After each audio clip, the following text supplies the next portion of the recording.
Hello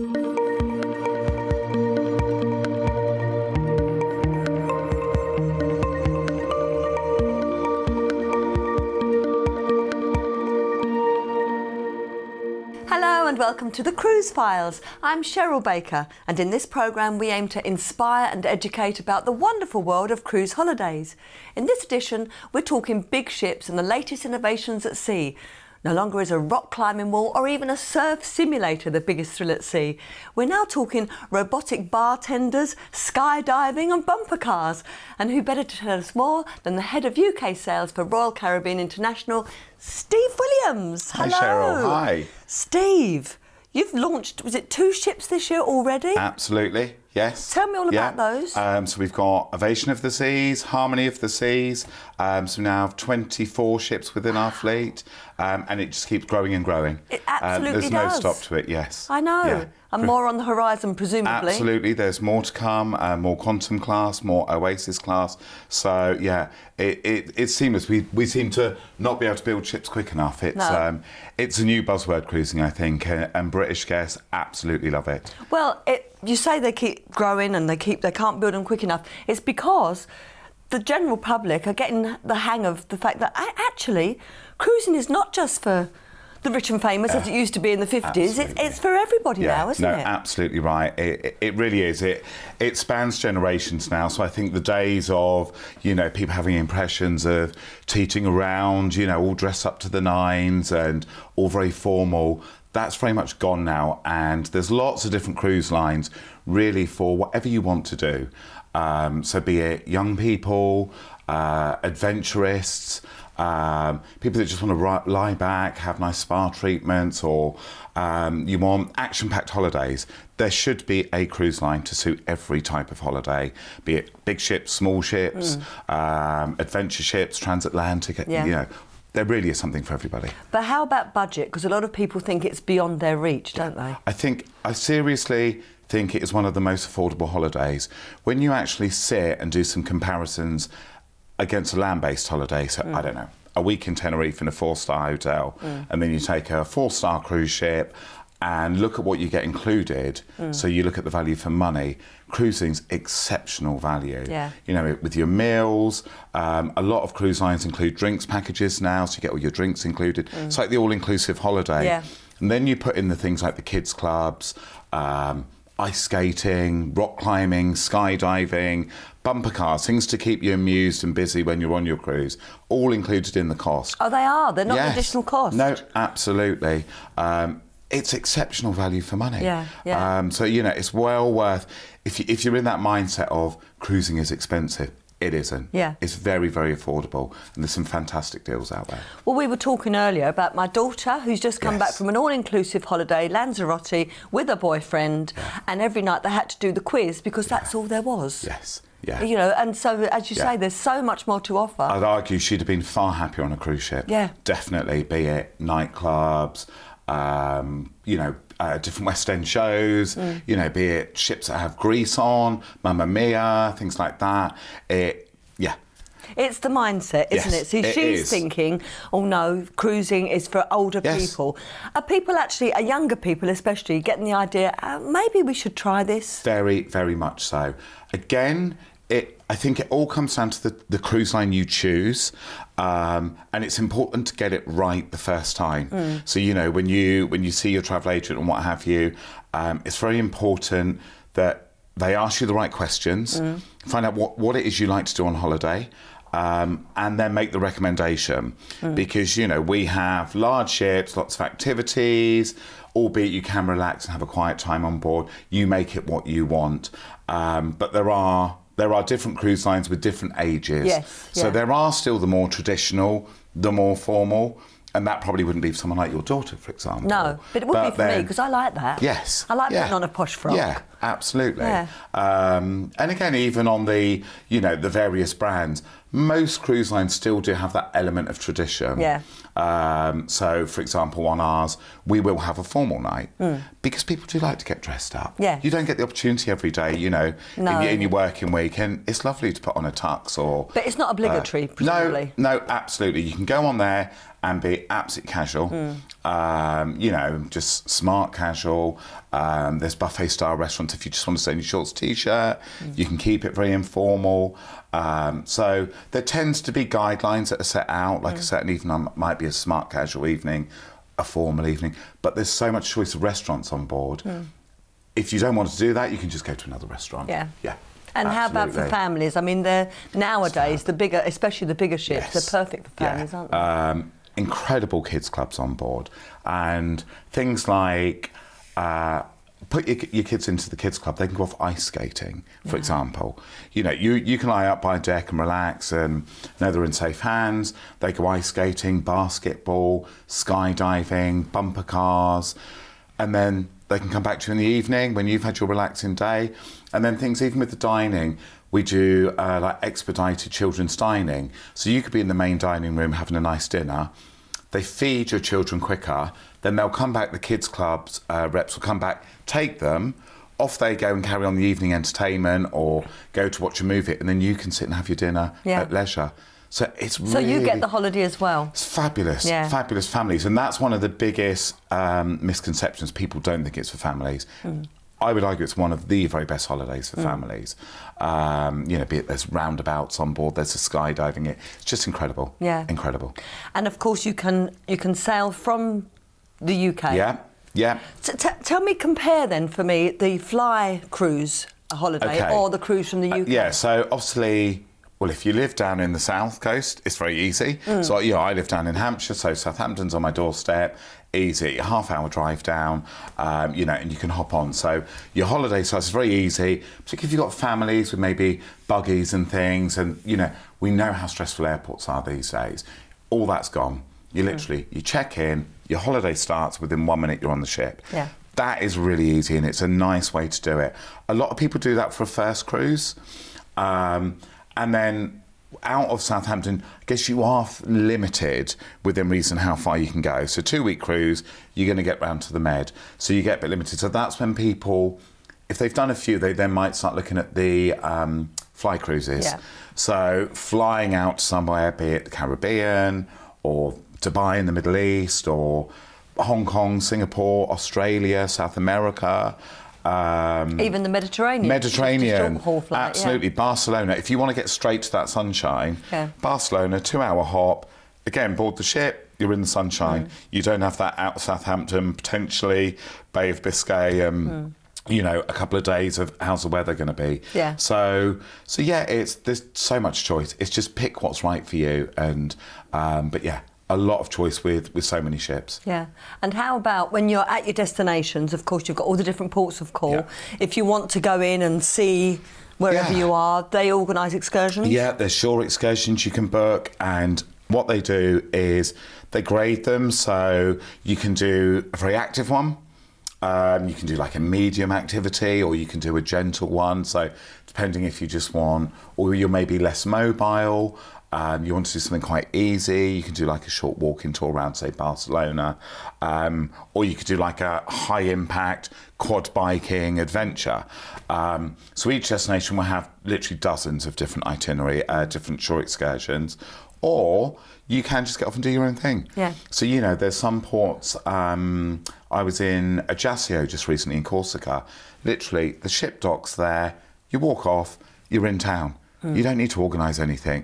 You know, you just go, sit in a nice fish restaurant, have a nice lunch, watch the world go by, get back on the ship. So I've done cruises that are 2 weeks in length with like a different port every day. It can get exhausting. Yeah. Sometimes it's just nice to stay on the ship. Yes. Because it's really quiet, everyone goes, and it's lovely to stay on the ship and have a relaxing day and just watch everything go by from there. So tell me as well about, do you have cabins, staterooms? They all have different names on different ships. Yeah, we call them staterooms. Okay. It's all the same thing.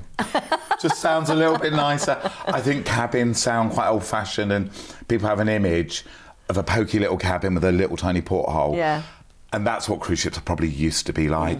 These days, they are world-class, the same as any hotel you'd expect. So they're a fantastic size. There's generally 4 different categories. You get your inside, outside, balcony, and then your suites. So depending on your budget, you've got a huge amount of choice. And for the more budget conscious, and inside is arguably it's exactly the same as a balcony cabin. You just don't have your balcony. But we have something quite smart. We have an innovation with virtual balconies where the back wall of the cabin is a whole LCD screen which projects out to what is outside from the ship's cameras. Oh. So you literally look like you're looking out into Barcelona and you see the real view of what the ship is seeing. My husband said that. He had an inside cabin Yes. on one of your ships, and he said exactly that. Yeah. He said it was a view Yeah. of the sea, Yeah. and it was also even a sound effect. You can hear what's sound. out there, Yeah. and you can press a button and turn it to look at the front, the back, the port or the starboard, so What you a can clever see. idea. So even an inside now it's an incredible experience. So I would say, depending on your budget, you choose what's right for you. Some people say, I don't spend too long in my cabin because I'm out experiencing all the great entertainment, the restaurants, the bars, so it's just a bed. Other people love to spend time, so be it you're up in the fjords and you've got a balcony and you want to sit on your balcony, Yeah. go down the afternoon, have a gin and tonic, look out at the beautiful fjords in front of you. So, and for some people that is really important, and I understand that. And I think there's some itineraries where I think I would really recommend a balcony. Some of those very destination-rich itineraries where it is about the view, what you're seeing out of your window is fantastic. So I'd always say but suites, they're fabulous. Steve, thank you so much. Stay where you are because we're going to talk to you some more. Lovely. After this break. Don't go away.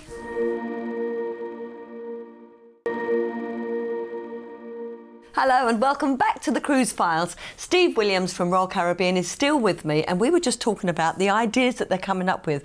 I mean, where do they find them? I know. It's like, what can we do that's new that no one else has done before? Yeah, absolutely. I think it's just coming up with like guest experiences that you wouldn't find on land, let alone at sea. You know, to just really, I don't know, push people to do things they've never tried, and I think that's what we do amazingly well. You know, would you go skydiving? Would I go skydiving? Probably not. I've done it once. I broke my ankle. I wouldn't do it again. There you go. But here you can do it on the comfort of a ship within this capsule at the back, in a glass capsule. You can go, all very safe, exactly the same experience as skydiving, but obviously in a nice, safe environment. So you could go skydiving. Things like dodgems. And what's really funny, Cheryl, is when you go up to the seaplex area where the dodgems are on those ships, it's the adults that love it. It just brings out the big kid in everybody, and they're all jumping on and what have you.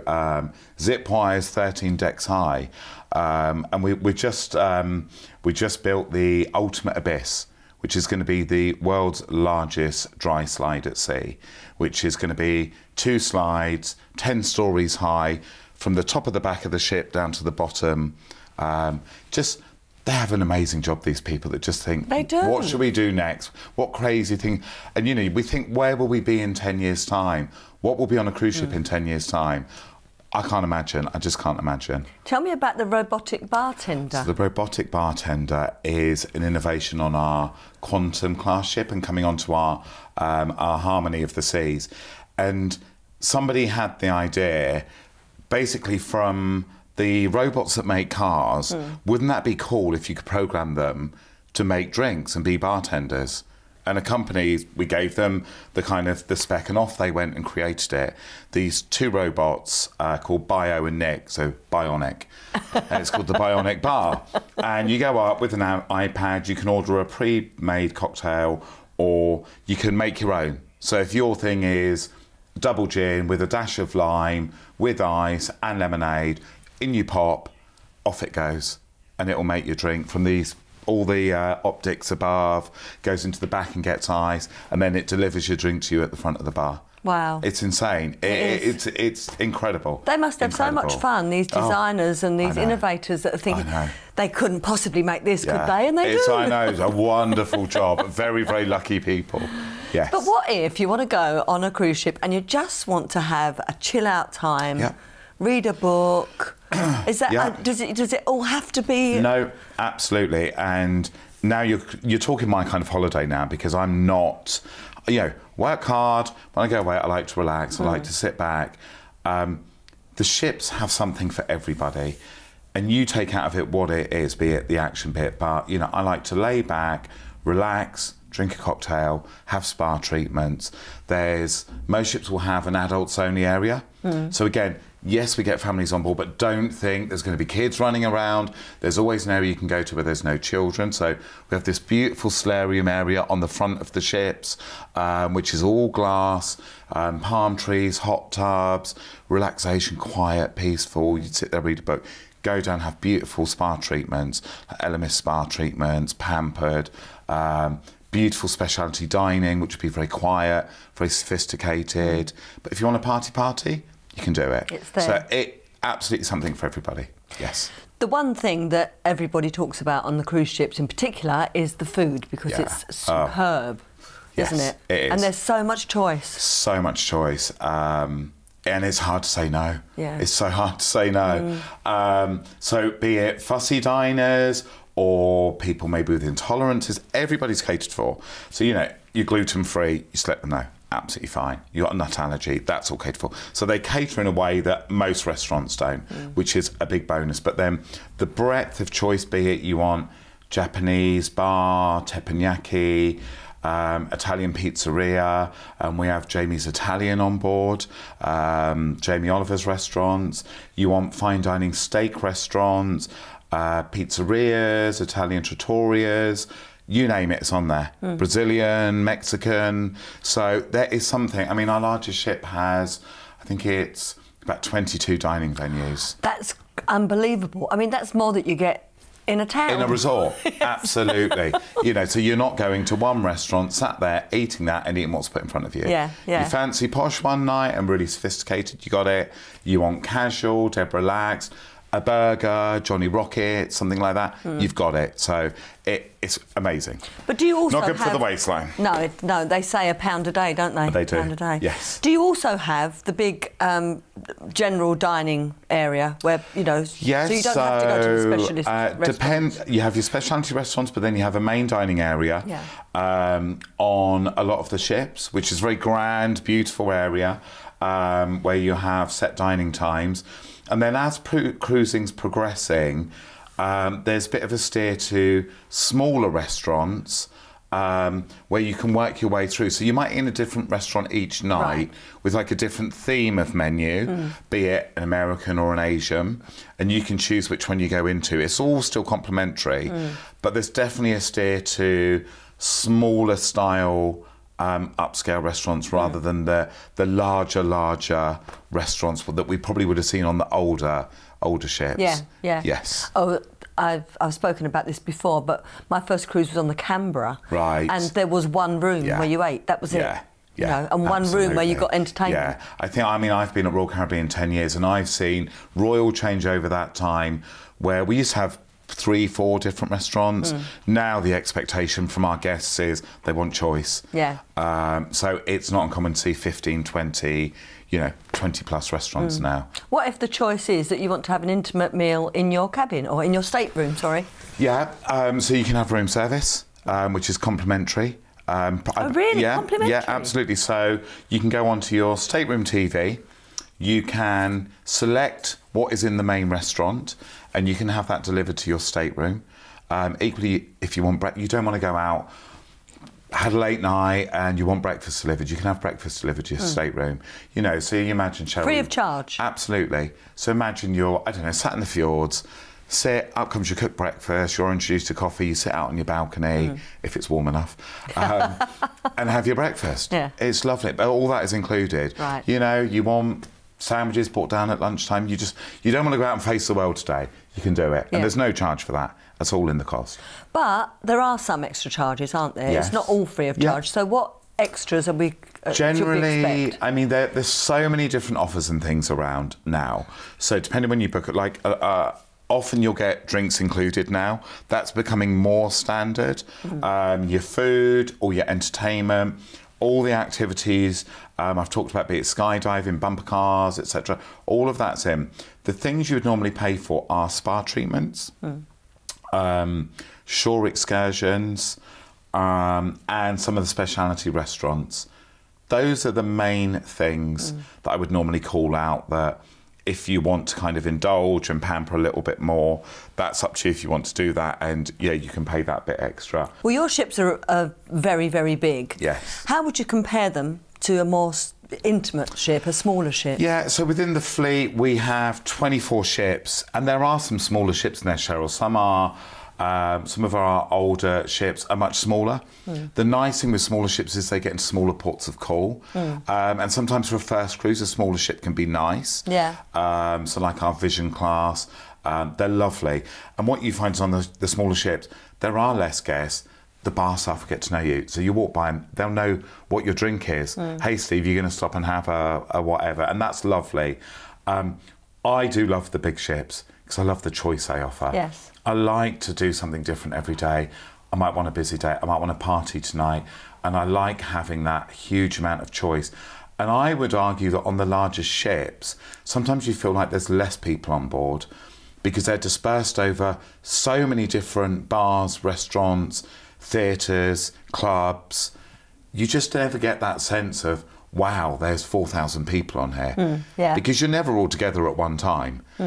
And sometimes with the smaller ships, I think, because there's one or two bars, everybody's in those one or two bars. So for me, I love the big ships. Yeah. All right, finally then, Steve, if you could sell to anyone out there now watching this programme, they've never cruised before, if you could sell the idea that you should go on a cruise ship, how would you do it? I think they just need to take the plunge. If they've been thinking for a while, I've been looking at it, looks interesting, but I've got my nervousness, I think it's this, I think it's that. I think they just have to take... Seasickness, for instance. Absolutely. Take all that and just put it aside and take the plunge and book a cruise. Yeah. They will not regret it. It is, arguably, I think, the most fantastic holiday there is to do in the world. You can see multiple destinations, unpack once. Every day you're waking up in a different port of call. You draw your curtains. Today's Barcelona, tomorrow's Corsica, the next day's Rome. No other holiday offers you that choice, that option, the amount of facilities, activities, the level of service on board is outstanding. And I think all that for great value for money. Yeah. It's something everyone should try. And I guarantee if they try it once, they'll go back again and again. Absolutely, totally agree with you, Steve. Thank you so much. And thanks to you for watching. I'll see you again next time with more from the Cruise Files. See you then. Bye-bye.